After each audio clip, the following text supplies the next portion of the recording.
हर साल हज़ारों की तादाद में लोग इंजीनियरिंग की डिग्री करके ग्रेजुएट होते हैं, लेकिन ग्रेजुएट हो जाने के बाद जब पोस्ट ही एडवर्टाइज नहीं होंगी तो आखिर ये सारा का सारा अनएम्प्लॉयड यूथ जाएगा कहाँ। मेरे साथ इस वक्त हैं इंजीनियरिंग अनएम्प्लॉयड एसोसिएशन के जितने भी मेंबर्स हैं, प्रेसिडेंट हैं, उनसे बात करेंगे, उनसे जानने की कोशिश करेंगे कि आखिर जम्मू कश्मीर में इंजीनियरिंग करने के बाद इन्हें क्या लगता है कि इनके लिए एवेन्यूज़ बंद आखिर क्यों हैं। आपका नाम? मेरा नाम शिराज मलिक है, मैं स्टेट प्रेसिडेंट हूँ। शिराज जी, आपसे समझना चाहूँगी कि कब से अभी तक इंजीनियरिंग की कोई भी पोस्ट, जेईई की कोई भी पोस्ट जो है वो जम्मू कश्मीर में एडवर्टाइज ही नहीं हुई है। मैं आपको बताता चलूँ कि 2014 से लेकर टिल डेट 2020 तक अभी तक कोई पोस्ट इन्होंने एडवर्टाइज नहीं की।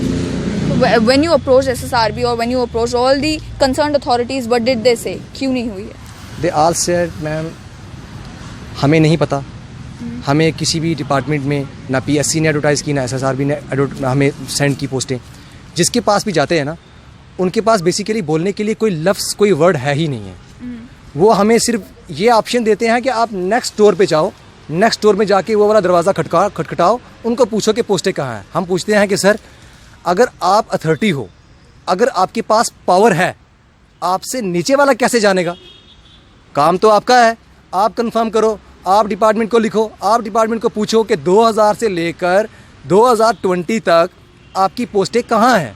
आपने आज तक किसी भी डिपार्टमेंट की पोस्टें एडवर्टाइज़ क्यों नहीं की? मैं सिविल इंजीनियरिंग की बात करूँगा, मैं इलेक्ट्रिकल इंजीनियरिंग की बात करूँगा, मैं मैकेनिकल इंजीनियरिंग की बात करूँगा, मैं कंप्यूटर की बात करूँगा, मैं IT की बात करूँगा।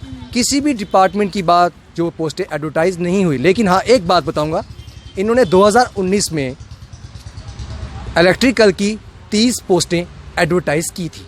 उसमें लिखा भी हुआ है on the basis of the unemployed engineer association Jammu and Kashmir. जब हमने जो हमने डेपुटेशन दिया था खुर्शीद अहमद गनई साहब को, जब यहाँ पे दरबार लगता था, 2018 की बात है, 19 की, हमने वहाँ पे लिखा था, उसी बेसिस पे 30 पोस्टें इन्होंने निकाली। लेकिन 6 महीने के बाद वो पोस्टें इन्होंने वापस विथड्रॉ कर ली। अब उसका रीज़न मुझे ये समझ में नहीं आता कि आप जम्मू कश्मीर की यूथ का मुस्तकबिल, आने वाला फ्यूचर बनाना चाहते हैं या आप डे बाय डे बिगाड़ना चाहते हैं।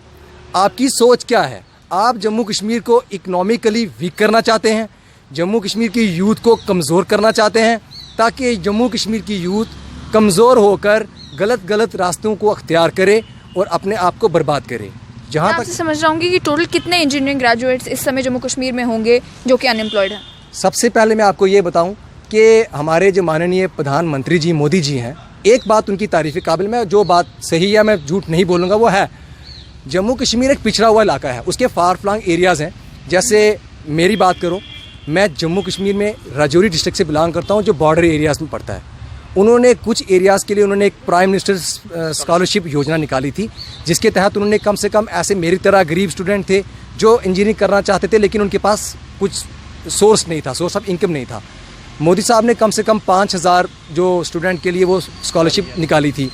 5000 तो पिछले कम से कम 5-6 साल से कंटिन्यू चल रहे हैं। वो तो 5000 आप रखो। जम्मू कश्मीर में कम से कम भी 20 से 21 पॉलिटेक्निक कॉलेज हैं। उसके बाद कश्मीर की बात करें, अवंतीपुरा यूनिवर्सिटी है, अवंतीपुरा। उसके बाद आप कौन सा SSB वहाँ पे कॉलेज है एक कुलगाम साइड में। वो और जम्मू की बात करो, यहाँ पे भी BTech के बहुत सारे कॉलेज हैं, NIT। और उसके अलावा हम बात करेंगे कि जम्मू कश्मीर में और ऐसे यूथ हैं, कोई हरियाणा में जाके इंजीनियरिंग कर रहा है, कोई दिल्ली में कर रहा है, कोई बाहर कर रहा है, कोई कहीं कर रहा है। अगर मैं एवरेज लगा के चलूँ, मैं चैलेंज करके बोलता हूँ कि आप खुद कंफर्म करें, मैं एडमिनिस्ट्रेशन को भी चैलेंज करता हूँ, 8 से 10 हज़ार यूथ पर ईयर जो बच्चा इंजीनियरिंग पास आउट होकर निकलता है। और आप सोचें, 2014 को भी आप छोड़ें, 2009 की बात करें, 2009 से लेकर 2014 तक भी ज़्यादा से ज़्यादा 350-400 पोस्ट ही आज तक इन्होंने निकाली है। मुझे आप बताएं कि अगर 9 की बात करें तो कम से कम भी 1.5 लाख बच्चा इस वक्त तक पास आउट है। आप मुझे बताएं, आपने वादे तो बड़े बड़े कर दिए, पॉलिटेक्निक कॉलेज तो आपने ठीक है गरीब आवाम के बच्चों के लिए सोचा कि बच्चे उसकी फ़ी कम है, मैंने भी गवर्नमेंट पॉलिटेक्निक से की है, अच्छा है, लेकिन ठीक है, लेकिन आपने उस कॉलेज के अगेंस्ट आपने कौन से बच्चों, मतलब मुझे बताएं कौन सी पॉलिसी आपने बच्चों के लिए कौन सी पॉलिसी क्रिएट की है? इलेक्ट्रिकल वाला बच्चा खजल है। मैं अगर बताऊं आपको, इलेक्ट्रिकल में हमारे जम्मू कश्मीर में इतने बड़े बड़े प्रोजेक्ट हैं मैं चैलेंज के साथ, दावे के साथ कह सकता हूँ, रविंदर रैना जी और ख़ासकर हमारे डॉक्टर जितेंद्र जी, जो मैं कहता हूँ कि जब भी हम नेशनल न्यूज़ चैनल को देखते हैं तो वो हमेशा हमारे माननीय प्रधानमंत्री के साथ ही बैठे होते हैं। अगर वो आज इतनी बड़ी पोस्ट पर हैं तो डॉक्टर जितेंद्र जी, आप मुझे एक ही बात सिर्फ बताएं, हमारे यहाँ पे आप एमपी चुन के आप सेंटर में गए, आपका फ़र्ज़ बनता है कि आपकी जो जम्मू कश्मीर की यूथ है, क्या आप मोदी साहब से एक छोटा सा क्या रोज़गार नहीं ला सकते आप जम्मू कश्मीर के लिए? जहाँ तक बात है रोजगार की, आपने ये कहा कि गवर्नमेंट सेक्टर में जो है कम से कम अभी तक कोई पोस्ट एडवर्टाइज नहीं हुई है। 2014 के बाद से 2019 में जो पोस्ट एडवर्टाइज हुई थी वो भी वापस ले ली गई। क्या प्राइवेट सेक्टर में भी कोई पोस्ट एडवर्टाइज नहीं हुई या आपने अप्लाई करने के बारे में सोचा नहीं? मैम, प्राइवेट सेक्टर में आपको मैं कुछ गिनती चुनी कंपनियों की बात करूँगा। इफ़कॉन, इरकॉन, इरा और भी बड़ी बड़ी कंपनियाँ जम्मू कश्मीर में काम कर रही हैं on the basis of record. I am just telling you the truth right now. आप सिर्फ ये कंफर्म करें, जब से जम्मू कश्मीर में ये कंपनियां आई हैं तब से लेकर आज तक इन्होंने जम्मू कश्मीर में जो बच्चे बाहर से इंजीनियरिंग करके आ रहे हैं, आप रिकॉर्ड चेक करें। मैं कमीशन सेक्रेटरी साहब को भी बोलूँगा, खासकर रिक्वेस्ट करूँगा हमारे नए गवर्नर साहब को, जो मुर्मू साहब हैं, वो मेरे हिसाब से मुझे लगता है कि वो एक अच्छे नहायत ही शरीफ इंसान है। मेरे और उनके रिकॉर्ड देखकर ये लगता है कि हेल्पफुल हैं, लेकिन मैं उनको ये बात बोलूँगा कि आप चेक करें। इन्होंने जो यहाँ पे बाहर की जो इलेक्ट्रिकल कंपनियाँ हैं उसमें भी इन्होंने कोई private job sector Jammu Kashmir की यूथ को नहीं दिया। जो बाहर की कंस्ट्रक्शन कंपनियाँ काम कर रही हैं उनको भी इन्होंने कोई जॉब नहीं दी। तो मैकेनिकल की बात करेंगे तो मैकेनिकल का भी आप रिकॉर्ड चेक कर लें। मैकेनिकल के बच्चे पिछले कम से कम 12 साल से बच्चे रो रहे हैं, टोटल इन्होंने 10 पोस्टें भी नहीं निकाली। मैं चैलेंज करके बोलता हूँ, आप मुझे रिकॉर्ड बताओ कि पोस्टें कहाँ निकाली आपने। अगर आप पोस्टें नहीं दे सकते तो आप एटलीस्ट जितने भी कॉलेज आपने रखे हैं ना, आप कम से कम नहीं गरीब आवाम के बच्चों को धोखे में मत रखो। हम तो धोखे में रहे, हमारा तो कैरियर और फ्यूचर ख़त्म हो गया, लेकिन मैं कम से कम मैं अब जितनी भी यूथ है जम्मू कश्मीर की, जिनका ये माइंड में ये ख्याल आता है कि हम इंजीनियरिंग करेंगे, आप अपने दिमाग से ये ख्वाबो ख्याल से ये बात निकाल दो कि आप इंजीनियरिंग करोगे, इस सेक्टर की तरफ अपना दिमाग मत रखो। उससे बेटर ये है कि 1-2 लाख रुपया मजदूरी करके जमा करके कहीं ठेला लगा लो या कहीं दुकान चला लो। कम से कम ना आप महीने का 8 से 10 हज़ार या 15 हज़ार रुपया कमा के अपने पेरेंट्स की उम्मीद आने वाला मुस्तकबिल और फ्यूचर बनोगे। अपनी ज़िंदगी बर्बाद मत करो। हमारा कैरियर देख लो, हमने बड़े प्रोटेस्ट 18-19 में बड़े प्रोटेस्ट किए हैं। रजौरी से चल के यहाँ पे आता है, कोई डोडा से आता है, कोई कश्मीर से आता है, कोई किश्तवाड़ से आता है, कोई सांबा से आता है, कोई कठुआ से आता है। यहाँ पे आके अपने खर्चे पे, ऑलरेडी हमारे पास कोई पैसे नहीं है, घर से 500-1000 मांग के आते हैं, हमारे पास जेब खर्चा भी नहीं है। इस वक्त मैं रजौरी से सुबह चल के आया हूँ गाड़ी अपनी लेके। नहीं, एक सवाल यहाँ आपसे समझना चाहूँगी कि जितनी भी कंपनीज़ है, कंपनीज़ की अक्सर शिकायत ये होती है कि हम जम्मू कश्मीर के युवाओं को एम्प्लॉय करें कैसे, उनमें स्किल्स की कमी है। तो क्या आपको नहीं लगता कि प्रोटेस्ट करने की जगह ये जो साल है ये आपको अपने स्किल डेवलपमेंट में लगाने चाहिए? मैम, उसका भी एक रीज़न है। आप मुझे एक ही बात बताएं, आपने ये बड़ा अच्छा सवाल किया, मुझे सवाल अच्छा लगा आपका। अब इसका मैं आपको एक्सप्लेनेशन देता हूँ कि इसका रीज़न क्या है। मैं एक एग्जाम्पल देता हूँ। मैं एक फ्रेश इंजीनियर हूँ, मैं पास आउट हो गया, जाके बाहर मैं अप्लाई करता हूँ। कौन सी कंपनी है जहाँ पे पास आउट को लेते हैं? एक भी कंपनी बता दो। मैंने खुद ट्राई किया है, जम्मू एंड कश्मीर में भी और बाहर भी। जब अप्लाई करते हैं रिज्यूम में, वहाँ पे लिखा जाता है आप एक्सपीरियंस है, यू हैव एनी एक्सपीरियंस। हम वहाँ पे लिखते हैं that we have no experience. Then वो कहते हैं when you have no experience, आप क्यों अप्लाई कर रहे हो? आपके पास आपके लिए जॉब ऑफर नहीं है। लेकिन ये तो हर एक जगह के जितने भी अनएम्प्लॉयड यूथ है, ये तो सबके लिए इट स्टैंड्स ट्रू। चाहे आप दिल्ली में हैं, चाहे आप बॉम्बे में हैं, आप वहाँ से इंजीनियरिंग कर रहे हैं, उनके लिए भी ये दिस स्टैंड्स ट्रू कि जब वो ग्रेजुएट करके आते हैं, they have no experiences and then even then they still have to apply. तो मैम, इसकी पॉलिसी कौन क्रिएट करेगा? ये तो गवर्नमेंट को चाहिए।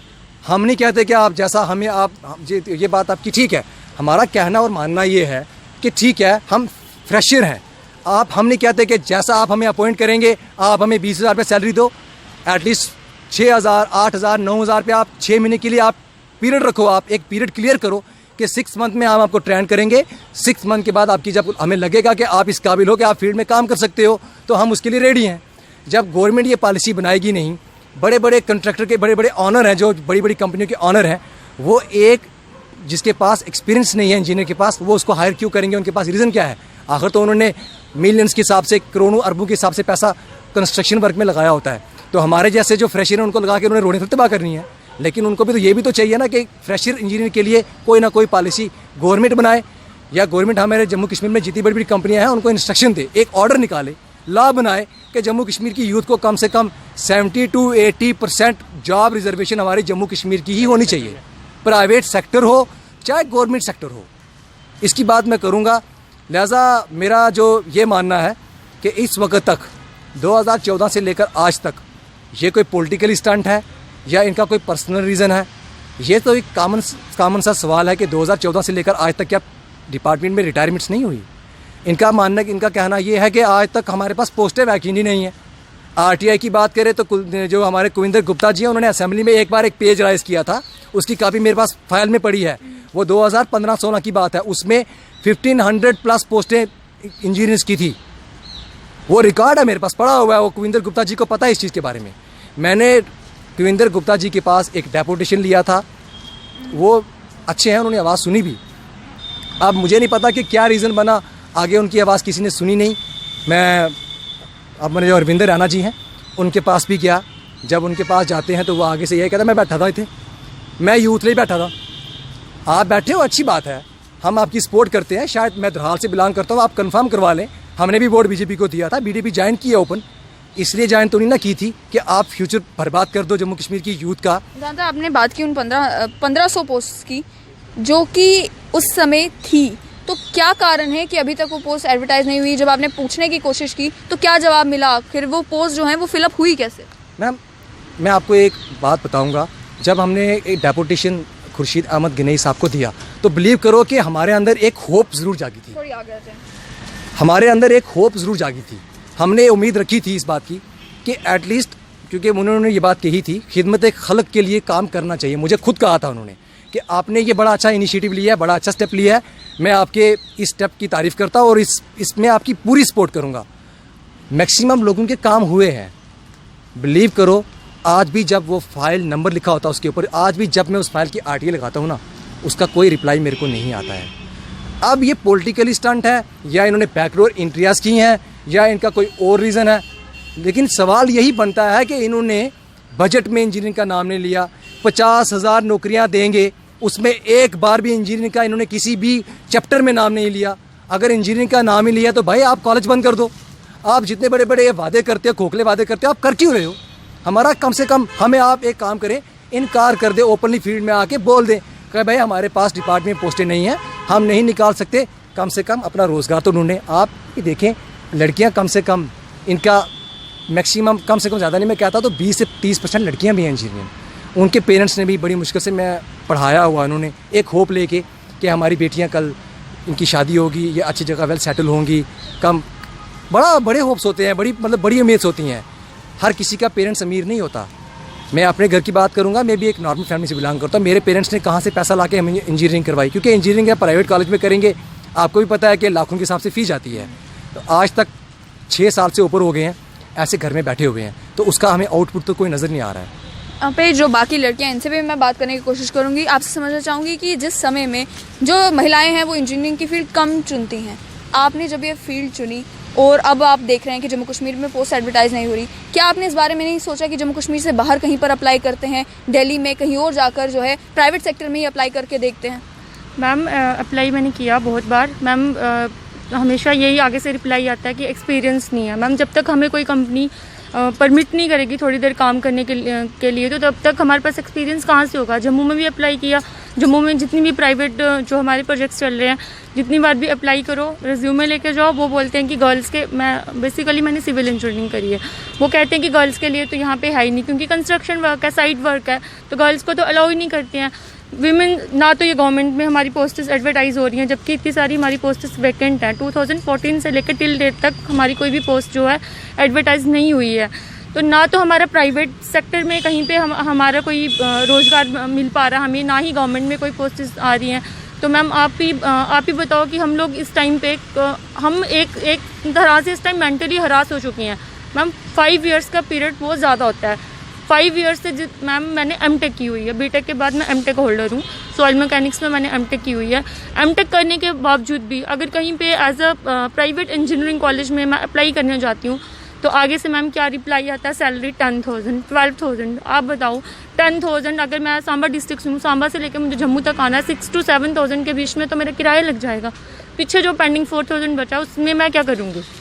तो मैम कितना किए, बहुत ज़्यादा हमारी जो JNK की एडमिनिस्ट्रेशन है उसके लिए ये बहुत ही शर्म की बात है कि आज कोविड-19 में भी हम लोगों को यहाँ पे रोड पे आना पड़ रहा है। इससे ज़्यादा शर्म की बात कोई नहीं हो सकती हमारी JNK की एडमिनिस्ट्रेशन के लिए। मैम यही आपसे समझना चाहूँगी, आपने कहा कि जो कंस्ट्रक्शन के काम होते हैं उसमें फीमेल्स को वो हायर नहीं करते, क्या आपने कभी कोर्ट को अप्रोच करने के बारे में नहीं सोचा कि आप जेंडर के बेसिस पे डिस्क्रिमिनेट कैसे कर सकते हैं? मैम हमने नहीं, इस बारे में तो 2-3 बार हम गए भी कोर्ट में। जब भी मैम कोई भी हम लॉयर वगैरह करते हैं तो मैम फ़ी का आ जाता है, फिर जितने भी हमारे जो इस एसोसिएशन के जो भी हमारे जो मेंबर्स हैं मैम, फिर बच्चों का आ जाके सवाल यही होता है, अगर हम ऐसा मतलब लॉयर करते हैं कोई अच्छा हाई लेवल का, वहाँ पे मैम हम गए थे, मुझे नाम याद नहीं है प्रॉपर्ली कि क्या लॉयर का नाम था, उन्होंने हमारे से फ़ी मांगी 1 लाख। वहाँ पे जब हमने अपना ये बताया पूरा मैटर, मैम सारे हमारे जो अनएम्प्लॉयड एसोसिएशन के मेंबर से बोलते हम कहाँ से पैसे इकट्ठे करेंगे। मैम आ जाके बात सारी आ गई कि हमारे पास रोजगार ही नहीं है, पैसा ही नहीं है, तो हम कैसे कोई भी स्टेप उठाएंगे। यही आपसे ये भी समझना चाहूँगी कि आपने जब किसी पॉलिटिकल लीडर को अप्रोच करने की कोशिश की, एडवाइजर्स को अप्रोच करने की कोशिश की, क्या जवाब आपको मिला? क्या किसी ने भी आपको ये कहा कि हम आपके साथ खड़े हैं, अगर आपके कोई एक्सपेंसेस होंगे हम बेयर करेंगे? मैम हमने तो ऐसा कोई स्टेप नहीं उठाया, मगर हमारी एसोसिएशन ने एक स्टेप ज़रूर उठाया था। जो हमारे पास गवर्नर सत्यपाल मलिक जी थे, उनके एडवाइज़र खुर्शीद अहमद गनाई जी थे, उनके पास मतलब इनकी मीटिंग हो गई थी। उन्होंने ये ज़रूर आश्वासन दिलाया था कि 1 महीने के अंदर अंदर आपकी पोस्टों को हम एडवर्टाइज़ ज़रूर करेंगे। उन्होंने आश्वासन दिया था हमें कि आपकी मतलब जो भी पोस्टें हैं, जो भी वैकेंट पोस्टें हैं, जो चाहे किसी भी डिपार्टमेंट में हो, वो हम मतलब 1 महीने के अंदर अंदर जल्दी एडवर्टाइजमेंट कर देंगे। मगर तब से लेके आज तक 1.5 साल हो गया, अभी वो 1 महीना नहीं आ रहा है। क्या आपने अभी जो लेफ्टिनेंट गवर्नर है उन्हें या उनके एडवाइजर्स में से किसी को लिखने की कोशिश की, कोई रिप्रेजेंटेशन उन्हें दी? मैम अभी हमने कोई स्टेप नहीं लिया है। हमने पहले स्टेप यही उठाया कि हम जुनैद साहब को, जुनैद हाशमी जी से मिलेंगे। पहला स्टेप हमने यही उठाया, आपके थ्रू मतलब LG साहब तक बात पहुंचाने की कोशिश करेंगे। तो दूसरा स्टेप हमने रखा हुआ है, प्रेस कॉन्फ्रेंस वगैरह वगैरह रखा हुआ है। मैम आगे ड्यू टू कोविड-19 हम मतलब पूरी मतलब जितनी भी हमारे पास इस टाइम अनएम्प्लॉयमेंट यूथ है वो बैठी हुई है। हमें सरकारी मजबूर कर रही है रोड पे उतरने के लिए, कोई कदम उठाने के लिए। तो अगर ये एडवर्टाइजमेंट जैसे कि उन्होंने इस टाइम फास्ट रिक्रूटमेंट पॉलिसी मतलब SRO मतलब ये 4th क्लास के लिए निकाली हुई है, मैंने भी उसमें पता करवाया हुआ है कि मतलब JEE की पोस्टें हैं वैकेंट की नहीं है, मगर उन्होंने तो साफ मना कर दिया कि JEE की पोस्टें इसमें कोई वैकेंट मतलब इसमें कोई एडवर्टाइजमेंट नहीं होने वाली है। इसीलिए हमने पहले यही स्टेप उठाया हुआ है कि हम LG साहब तक ये बात पहुँचाएंगे कि हमारी मतलब 2014 से लेकर टू टिल डेट तक हमारी कोई भी पोस्ट मतलब एडवर्टाइज नहीं हुई है। यहाँ तक कि 1,04,000 इस टाइम वैकेंट मतलब एडवर्टाइज मतलब जो अनएम्प्लॉयमेंट यूथ जो है वो घरों में बेरोजगार बैठा हुआ है। मतलब इतना मतलब लाखों खर्चा करने के बावजूद भी घर वाले उनसे पैसे मांगने पड़ते हैं, मम्मा ये दे दो, मम्मा वो दे दो। मेरे फादर की डेथ हो गई है 2000 में, तो 20 साल हो गए मुझे। मम्मा ने बहुत मुझे मतलब बैकअप किया हुआ है, मम्मा ने अंकल ने मुझे बहुत बैकअप किया हुआ है। मैं इस स्टेज तक पहुंचा हूं, मगर अब तो शर्म आती है मतलब घर वालों से पैसे मांगने के लिए। मम्मा ये दो, मैंने ये लेना है, मम्मा ये दो, मुझे ये लेना है। लेकिन क्या कारण है कि 2014 के बाद से कोई वैकेंसी हुई ही नहीं? क्या कोई रिटायर नहीं हुआ, या आपने देखा कि जो अपॉइंटमेंट्स हुई वो अपॉइंटमेंट्स प्रॉपर तरीके से नहीं हुई, रिक्रूटमेंट का प्रोसीजर फॉलो नहीं किया गया? मैम ज़रूर मतलब इसमें जो डिपार्टमेंट है, PWD है, इरिगेशन है, PHE है, रूरल डेवलपमेंट है, हर साल नियर अबाउट 200 रिटायरमेंट्स होती हैं हर साल। और इनका क्या है, अंदर से PWD का भी और इरिगेशन का भी, PHE का भी और रूरल डेवलपमेंट का भी अंदर से इनका एक सर्कल बना हुआ है। जो JEE की पोस्ट है वही AE की पोस्ट भी संभाल लेता है। मैम JEE तो है ही है, मतलब अब तो उसको प्रमोशन होकर AE बन चुका है, मगर साथ साथ में वो JEE की पोस्ट भी खुद ही मतलब संभाल लेता है, JEE की और AE की भी। इसीलिए मतलब इनका अंदर मतलब जो अंदर मतलब ये मतलब प्रोसेस है वो इनको ऑन रिकॉर्ड चल रहा है सारा। मतलब JEE का भी चल रहा है, AE का भी चल रहा है। इनको तो जरूरत ही नहीं है डिपार्टमेंट वालों को एडवाइस मतलब एडवाइस करने की, वैकेंट पोस्ट मतलब SSRB को देने की। मतलब यही प्रोसेस मतलब JEE का AE का काम ये तो चल रहा है इनका, इसीलिए इनने वैकेंट पोस्टें रखी हुई है। RTI हमने किया हुआ था, नियर अबाउट मतलब प्रेसिडेंट साहब ने बोला 1500 पोस्टें इस टाइम वैकेंट हैं, मगर ये 2014 से लेके आज तक मतलब इन्होंने कोई कदम नहीं उठाया मतलब इसकी एडवर्टाइजमेंट करने के लिए। तो आपने सुना, इन लोगों का साफ तौर पर कहना है कि ना ही गवर्नमेंट सेक्टर ना ही प्राइवेट सेक्टर, इनके लिए कोई भी रास्ता जो है वो खुला हुआ नज़र नहीं आ रहा।